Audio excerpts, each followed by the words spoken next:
കൂട്ടുകാരെ, കഴിഞ്ഞ ദിവസങ്ങളിലെ മഴയ്ക്ക് ശേഷം ഞാനും മോനായും കൂടെ നല്ല പൊരി വെയിലത്ത് ഇന്ന് ചൂണ്ടയിടാൻ പോയി.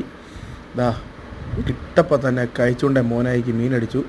വൻ അടിയായിരുന്നു. എന്ത് മീനാണെന്നുള്ള പേടിച്ചാണ് മോനായി എടുക്കുന്നത്. നല്ല വലിയ, നല്ല വലിയായിരുന്നു. കഴിച്ചുകൊണ്ടല്ലൊക്കെ ഇത്രയും വലിയാന്ന് വെച്ചാൽ അതൊരു കരിമീനായിരുന്നു. കരിമീൻ, നല്ല അടിപൊളി ഒരു കരിമീൻ. ഒരു 300 ഗ്രാം മിച്ചമുള്ളൊരു കരിമീൻ. ദാ മോനായി നിങ്ങൾക്കായിട്ട് കാണിച്ചു തരുന്നത് കണ്ടോ.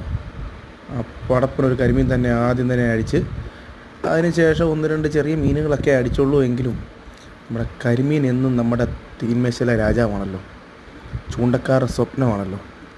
അവനെ കിട്ടിയ സന്തോഷത്തിൽ ഞാനും മോനായും വീണ്ടും ഞങ്ങൾ ഫിഷിങ് ആരംഭിച്ചു. നിങ്ങൾക്കായിട്ട് ആ കരിമീൻ ഒന്നുകൂടെ എടുത്ത് കാണിക്കുകയാണ്. നല്ല കളറുള്ള നല്ല സൂപ്പർ കരിമീൻ. ഒരു കൈപ്പത്തിയുടെ വലിപ്പം ഉണ്ടായിരുന്നു. കറക്റ്റ് മോനായുടെ കൈക്കകത്ത് ഒതുങ്ങി നിന്നത്. Thank you.